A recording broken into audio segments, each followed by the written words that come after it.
Gimana anak-anak milenial juga kalau mungkin PPN nggak jadi naik tuh di tahun 2025.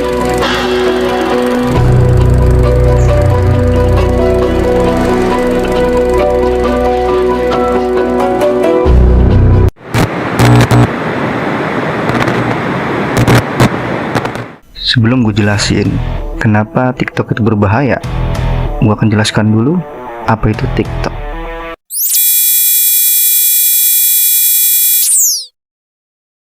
TikTok bisa dibilang sebagai content distribution platform. Singkatnya, TikTok itu sebagai aplikasi pendistribusi konten dengan format video pendek vertikal. Sebetulnya sama aja dengan media sosial lainnya. Tapi kenapa hanya TikTok yang menjadi sorotan dan sudah dicap sebagai platform ya orang bodoh? Kalau lu sadari yang membuat image itu ada dari tren-tren TikTok itu sendiri, entah berisi konten yang berbau sensual, konten ngemis, dan konten pembodohan. Dan sebetulnya itulah penyebab cap itu ada di TikTok. Karena konten-konten sampah kayak gitu bisa membuat kalian bisa menjadi bodoh.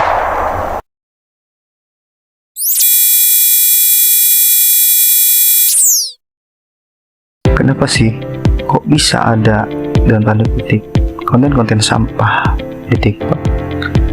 Sebetulnya platform TikTok sendiri nggak sepenuhnya salah. Ibaratnya mereka itu hanyalah sebuah wadah untuk menyalurkan konten yang dibuat penggunanya. Kenapa bisa gue sebut platform yang gak sepenuhnya salah? Karena algoritma mereka diatur berdasarkan apa yang banyak disukai oleh para penggunanya. Pasti kalian nanya, kan ada sistem moderasi yang sudah diatur secara otomatis hanya memfilter konten yang melanggar panduan komunitas mereka, kayak konten gore atau sadis dan lain-lain.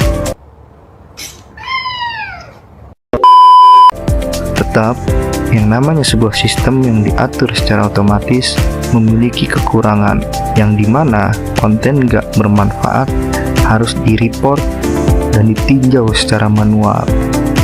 Terus kenapa terkesan platform TikTok membiarkan banyaknya konten sampah ini bertebaran? Jawabannya, karena bisnis. Iya, bisnis.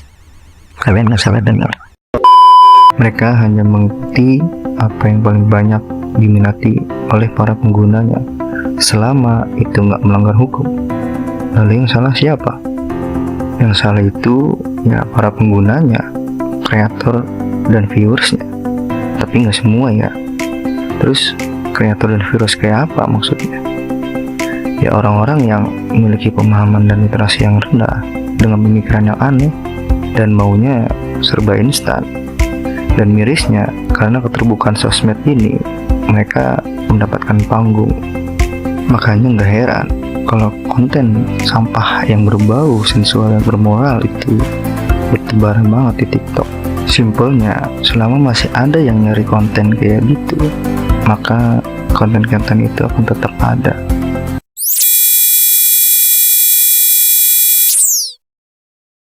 Sebelum ke bahayanya, lo harus ngerti dulu alasan kenapa gua menyebut konten-konten kayak gitu dengan istilah dan tanda kutip sampah.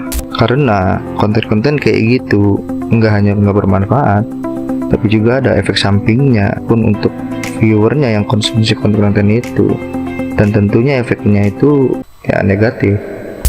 Terus apa bahayanya? Kamu punya duit.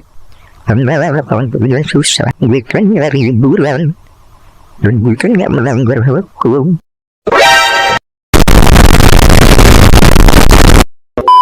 Ya lu mungkin nggak menyadari bahayanya kan, makanya punya alasan bahwa gue kan nyari hiburan aja gitu kan. Nah bahayanya itu ya selalu tahu dulu background atau latar belakang si konten kreatornya. Nah konten-konten kreator yang bikin konten sampah ini yang punya mental mengemis gitu ya, dan mereka juga orang-orang yang caper gitu. Atau akan gue sebut di sini istilahnya narsistik, tapi disclaimer, narsistik di sini bukan NPD ya, atau narcissistic personality disorder, tapi lebih ke arah sifat. Nah Gara-gara orang-orang narsistik ini katanya hiburan, padahal punya efek samping yang bener-bener cukup serius menurut gua.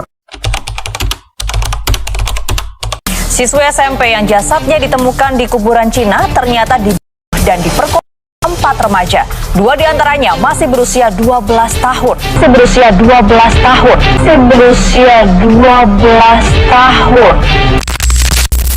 Oke, gitu aja. Thank you yang udah nonton. Jangan lupa like, share, dan subscribe if you think it's good for you. Увидимся в следующем видео. Пока-пока.